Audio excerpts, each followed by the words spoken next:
It's time for From the Shortgrass, presented by UAMS Health, Orthopedics, and Sports Medicine with Trey, a golf podcast for those who love golf, struggle with golf, and just like to enjoy the outdoors and fellowship with friends, all while chasing a ball around, trying to put it in a 4 1/4 inch diameter hole.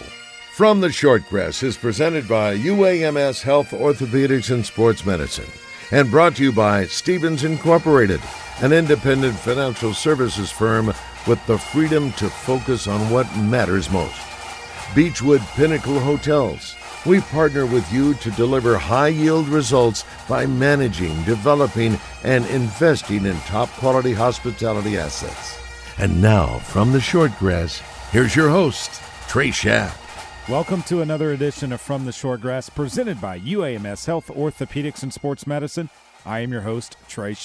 At UAMS Health, Orthopedics, and Sports Medicine, they are dedicated to keeping you in the game. From sports injuries to joint replacement, they provide world-class care right here in Arkansas. Call 501-686-TOSH to schedule your appointment today and get back to living pain-free. This is episode 200 of From the Shortgrass, and I thought I would look back at some of the interviews I have done over the last several years since the beginning of From the Shortgrass. One of those was recorded during SEC football media days in Hoover, Alabama. I sat down with Commissioner Greg Sankey. Now, this was the afternoon when the news broke of Texas and Oklahoma joining the SEC. The rumors had just started, and I knew he wasn't going to answer any question about that. So we talked golf, and the return to competition that was broadcasted on the Golf Channel was a tournament involving all schools from the SEC. That was the first golf event, and it was broadcasted nationwide on the Golf Channel from Fayetteville, Arkansas. How important was it for the league and golf and athletics in general to see that? I think highly important, and I sent everybody that I knew touched it directly. John Tyson, blessing staff, the Golf Channel, just thank you. And the network, the SEC network, had to have some give in there too. And our coaches had to come together to make it happen. We'd never played a combo men's and women's event the way we did. But, man, it was cool watching it. And the men's finish, the Kentucky story carrying the bag of a teammate lost, just that's why we do what we do. I mean, for all I've answered 50 million name, image, and likeness, Supreme Court, COVID testing questions, but just like a blessing. I'll literally just, I don't mean to misappropriate the term from the course, but I cited over and over how important and just phenomenal it was to see that happen. Tony Romo, who played football at Eastern Illinois in college before his career in the NFL, was inducted into the National Football Federation College Football Hall of Fame in a ceremony in Las Vegas. I traveled to Las Vegas and was able to sit down and have a couple of minutes with Tony Romo to talk about his love of the game of golf. I understand you have a couple of good games at Merido. Yeah, we do throughout the week. You got some good knowledge. Yes, we got some good guys over there, some great players. Braden Thornberry, Will Zalatoris. You do got a good podcast, and you know all these guys. Yeah, That's awesome. What's it like playing with those guys? Well, do you take any of their money? Every once in a while, but they're really tough to take because they're really great players. And I think the funny thing is just when you play with guys like that, you take away parts from everyone's game and you're trying to implement, right?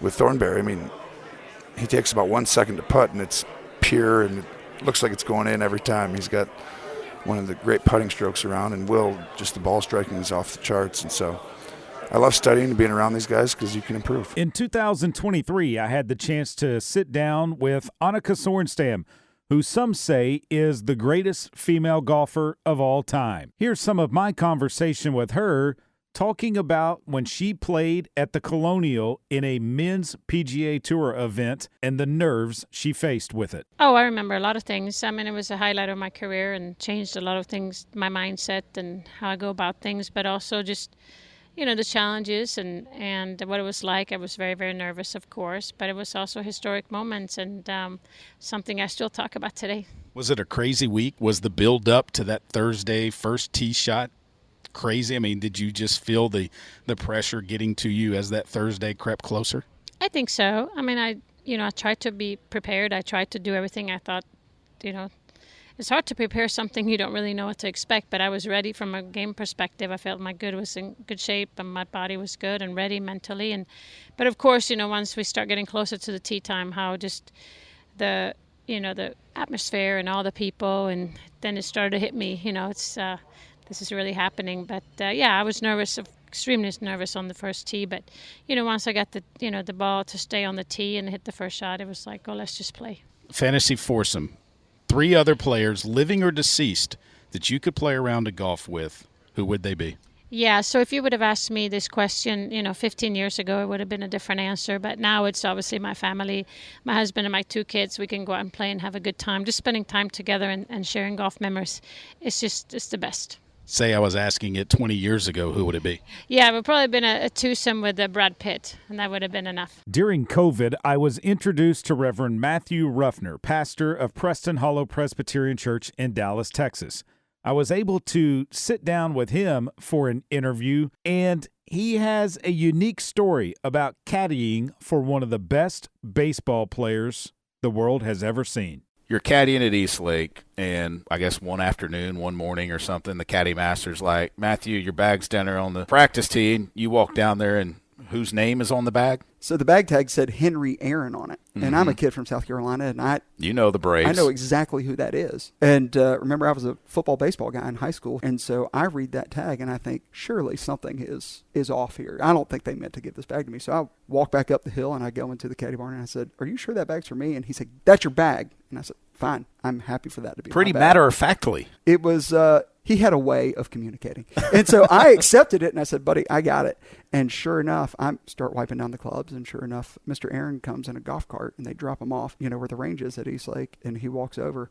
And I will never forget shaking his hand for the first time. I mean, his hand enveloped mine, and it was strong, and this wasn't his playing days, obviously. From the moment I shook his hand, I knew this was going to be a special day, and it was. It was a gift to be able to walk Eastlake Golf Club with him and to watch him hit golf shots. He was kind, he was generous, and he was not just that way with me, he was that way with everyone. We get over to 8 before they flip the 9s, and it's that par 4, and depending on your tees, it's a risk reward. You can try to drive it, but they have that bunker that's right in front of the green. Right in front of the green. Mr. Aaron, Hank Aaron, hit it in that bunker.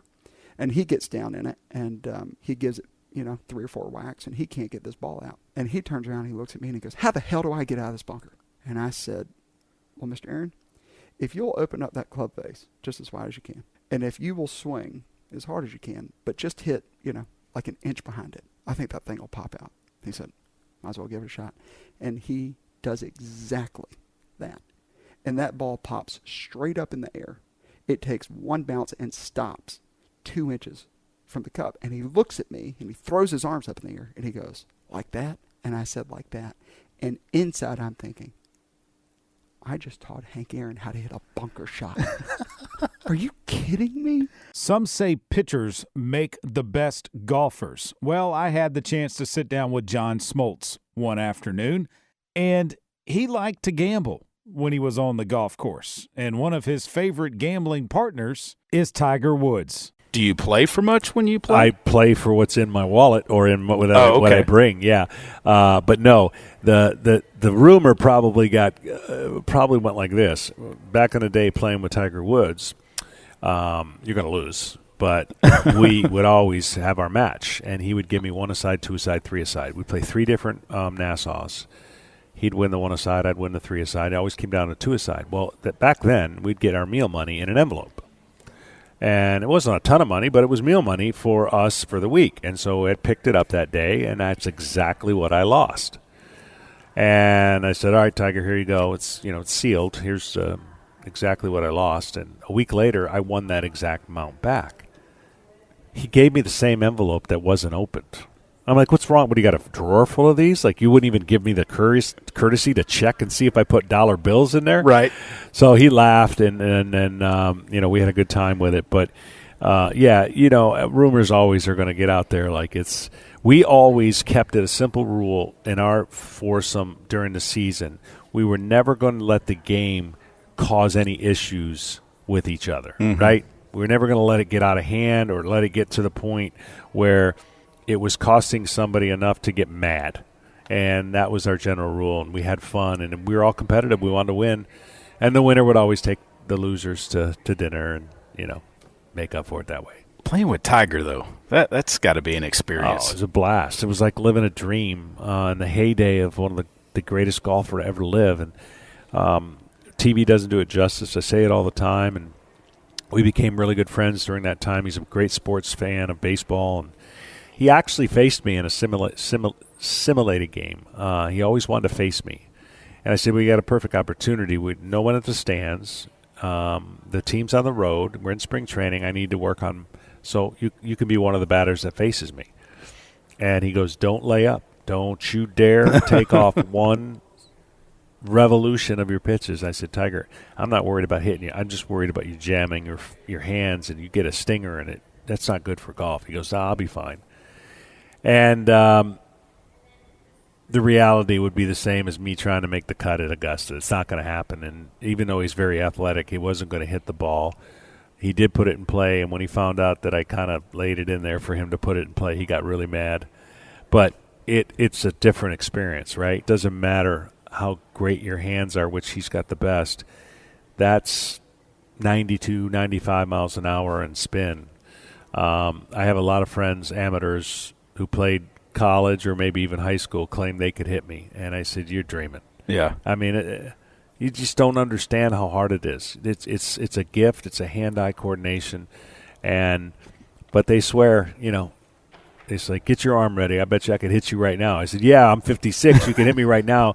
But I throw one slider at you, and your face will be – you'll seen a ghost. So it's that way in life, right? We all think when the things are slower, when we're watching a game show and the answers come easier on the couch than when you're in the moment. That's what sports is like. Mm-hmm. And anybody who announces it differently or announces it like it's easier than what they played when they played is doing a disservice to the fan. And there's some sports commentators that have done that and acted like, how could this guy hit that shot? And what was he thinking? It's human nature to have these moments and to be out of body. And, even as a broadcaster today, the game's different. The guys are bigger. They're stronger.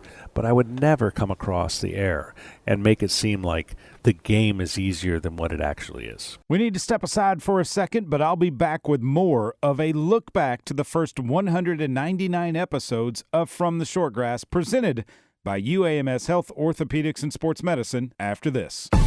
Heading to El Dorado to check out some live music or to play Mystic Creek? Stay at the Haywood, the only boutique hotel in the middle of downtown and the Murphy Arts District. If you are spending a weekend in Hot Springs, make plans now at the Marriott Courtyard close to Lake Hamilton and Oaklawn. Beachwood Pinnacle Hotel Group manages both of these fine properties, and you will rest easy knowing that your every need is taken care of. Beachwood Pinnacle Hotels on the web at bphotels.com.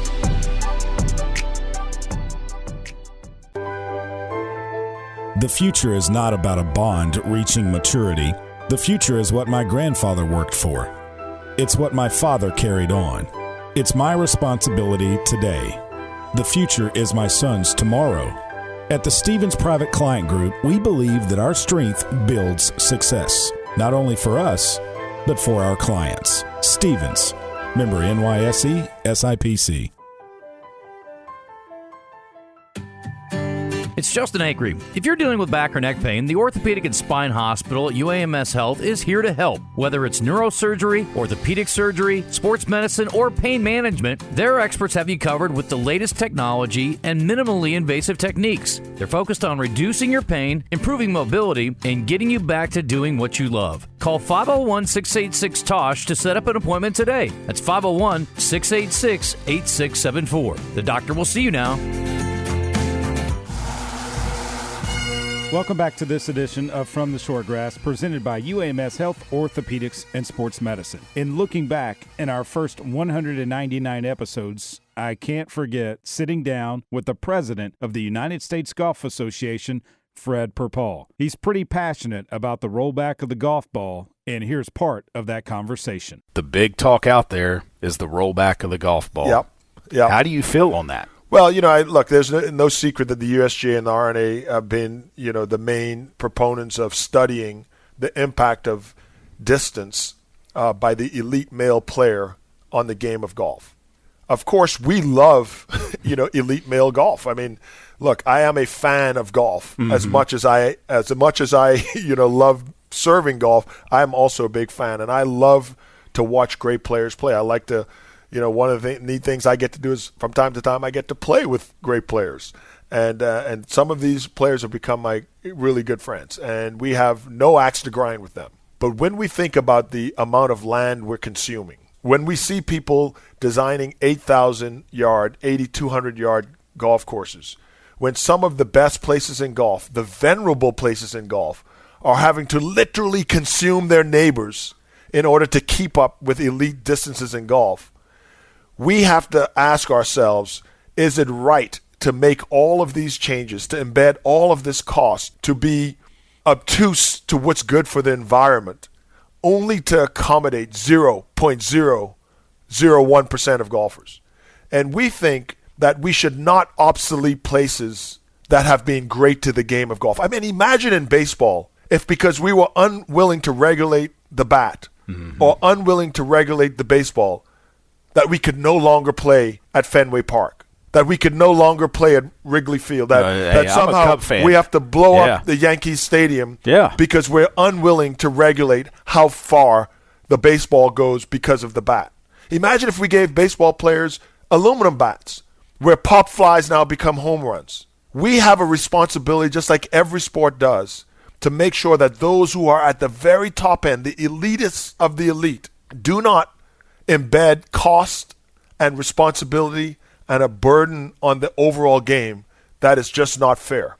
And I would also tell you, when you build these huge golf courses and when you keep making them bigger and bigger, it increases the amount of time you have to play.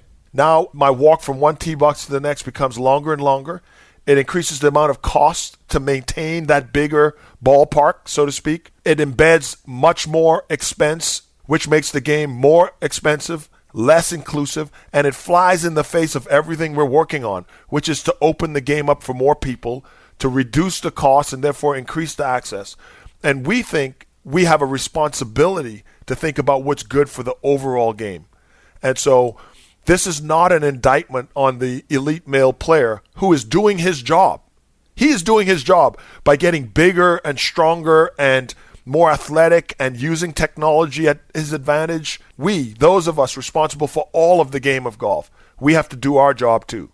And we have to think about what is good for the overall game. And just like I enjoy going to Fenway Park and to Wrigley Field, just like I understand the connection to the history of that game, these wonderful cathedrals of the game also have a great connection to the history of our game. And we think we need to do what's right for all of golf. We need to do what's right for our venerable sites, and we need to take care of the 80 million golfers and not allow 5,000 golfers to actually embed complexity and cost and irresponsibility in an overall game. And I have no doubt when this is implemented, this will be a big nothing burger.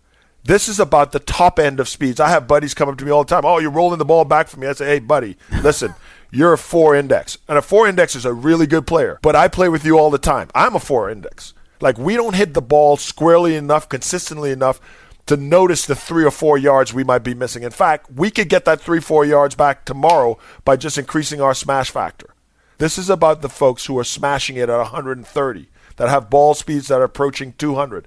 And when we proposed the model local rule, we heard loud and clear from the PGA Tour, from the PGA of America, from the equipment manufacturers, that they were not interested in bifurcating the equipment. But we also listened. And in listening, we incorporated all of their ideas as well. So a good compromise sometimes is when everyone walks away not feeling exactly happy. But we are willing to compromise for the good of the overall game. And I think in time, it does take a little courage to do what's right. From the president of the United States Golf Association to the past secretary of the RNA. In fact, 1 year ago, this week, I had the chance to sit down with Peter Dawson in the Old Course Hotel boardroom in St. Andrews. As secretary of the RNA and chief executive of its companies, I used to drive into the RNA car park when I was in town most mornings, and I got a buzz every day, when I got out of the car.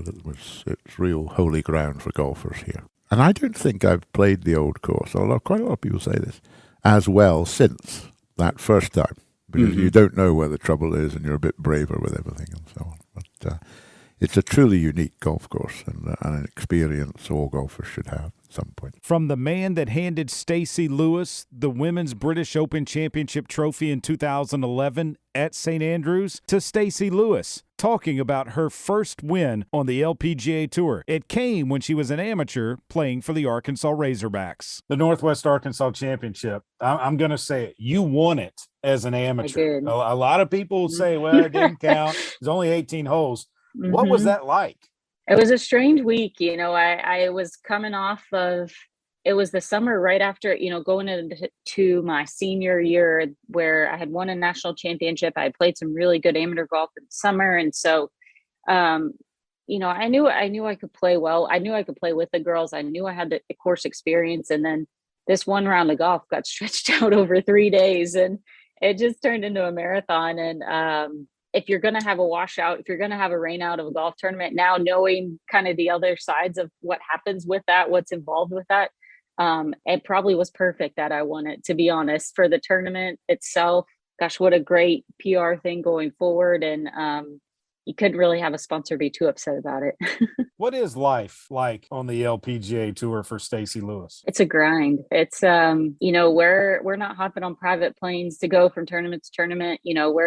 We're slugging our luggage around and all that kind of stuff. But it is busy, there's tons of requests, tons of media, sponsors ask a lot, but I think it's part of the job to me. That's what kind of the older players have instilled in me. You're given all these great opportunities to play. And when you do play well, this is what goes along with it. It's not a burden. It's not extra. This is just part of it. And, but I would say now I actually love the inside the ropes playing golf more than I ever have, because it's my time that I can shut my phone off. My daughter's in daycare. I know she's safe. They got police officers with her. Like if something happens, they'll come get me. And I can shut it. I can shut the world off and just be me and just play golf. So I actually love it.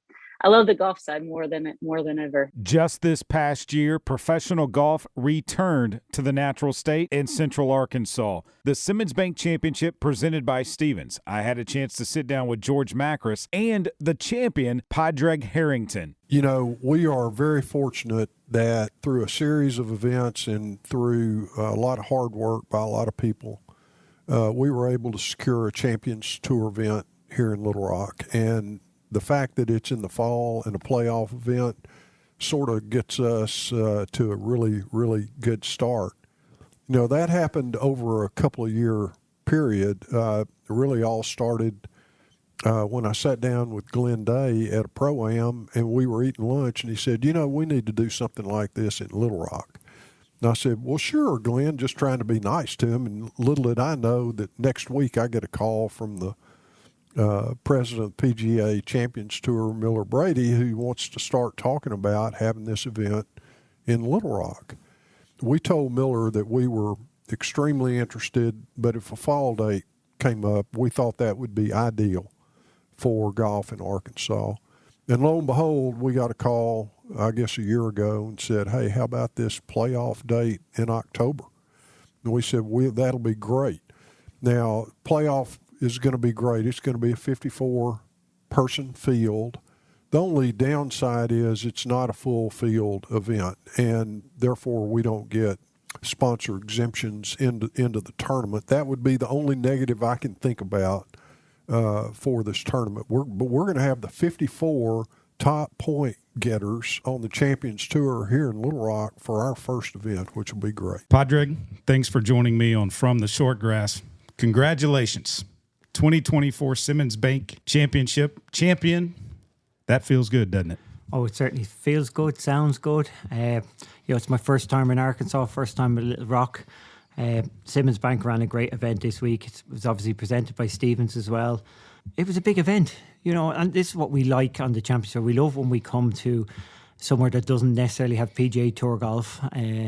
were really appreciated then. And the crowds turned out, they created a great atmosphere. And the big thing about the Champions Tour is we're hitting shots to try and relive our past glories. And without the crowds, without that sort of buzz, without the excitement, without the pressure, that couldn't be possible. So this was a perfect week. They had a real amphitheatre over the last couple of holes, 3 holes around the water.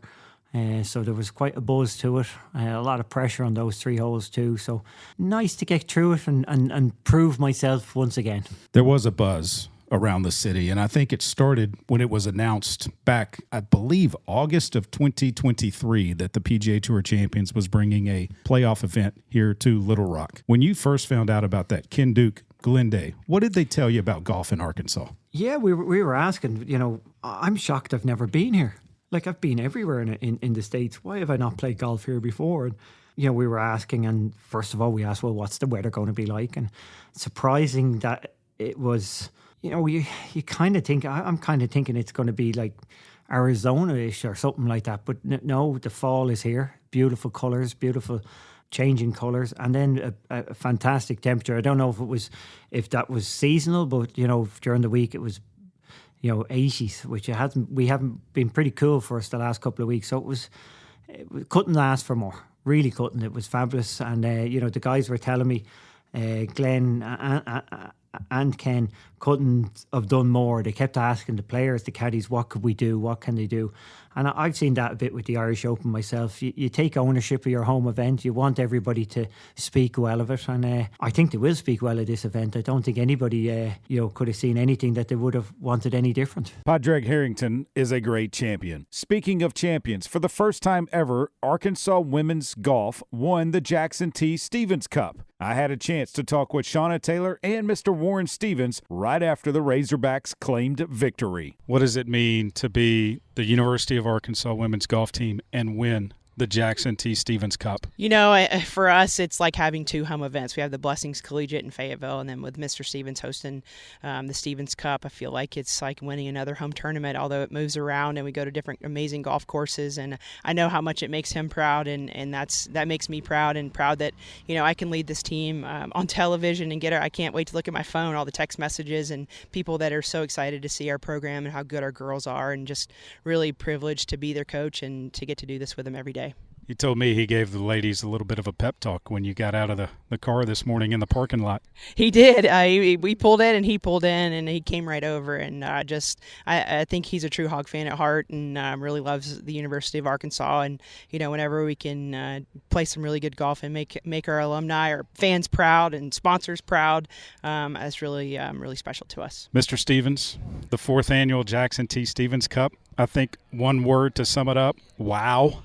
I couldn't agree with you more. Just an unbelievable finish to the women's event, with Natalie birdieing 3 out of the last 5 holes to go from 2 down to winning the match, to winning the cup. That's the kind of stuff you don't see very often, and I love sports, and one of the reasons I love sports is you see stuff like that. And so this is her first tournament. She's 17 years old. Wow. She showed a very tough, competitive side and hit great golf shots. I mean, great golf shots. What do you think your dad might be saying watching down on the Razorbacks winning? Well, I suspect he's pretty happy about that. He was such a believer in amateur golf, and he wanted everybody to have access to golf. He didn't start playing golf till he was 36. So, a 17-year-old making the birdie in 3 out of the last 4 holes, making the winning putt, that's the kind of stuff he's loving. And at least I hope he is. I bet he is. Beechwood Pinnacle Hotel Group is the leader in the state in managing hotel properties. From El Dorado to Jonesboro to Fayetteville to Kansas City and back home in Little Rock, you will find a Beechwood Pinnacle managed hotel property. Are you looking for a weekend staycation? Book the Hilton Garden Inn located on Rock Street and enjoy the Agassi 7-rooftop bar with fantastic views of the Little Rock skyline. Open Sunday through Thursday evenings from 4 to 11 and Friday and Saturday from 5 to midnight. Find them on the web at bphotels.com. Beechwood Pinnacle Hotel Group. It's Justin Acree. If you're dealing with back or neck pain, the Orthopedic and Spine Hospital at UAMS Health is here to help. Whether it's neurosurgery, orthopedic surgery, sports medicine, or pain management, their experts have you covered with the latest technology and minimally invasive techniques. They're focused on reducing your pain, improving mobility, and getting you back to doing what you love. Call 501-686-TOSH to set up an appointment today. That's 501-686-8674. The doctor will see you now. It's been so much fun to put together From the Short Grass, presented by UAMS Health Orthopedics and Sports Medicine each week. And I want to thank the sponsors, UAMS Health Orthopedics and Sports Medicine, Beechwood Pinnacle Hotel Group, Matthew Allen and Blair Allen. They know how to manage hotel properties. When you need an overnight place to stay, go to their website, bphotels.com. And Stevens, Curtis Jeffries at Stevens. When I sat down with him, he was like, Trey, we're in. Let's do it. I enjoy the partnership we have with them. And thank you to the listeners for listening each week. If you've missed an episode, you can find From the Short Grass wherever you get your podcast. Until next time, remember to fix your ball mark when you find it on the green, and a couple of more. And I hope to see you sometime soon from the Short Grass. You have been listening to From the Short Grass, presented by UAMS Health Orthopedics and Sports Medicine, a weekly podcast dedicated to the game of golf. This has been a presentation of the Buzz Radio Network in association with Majestic Cubby Productions.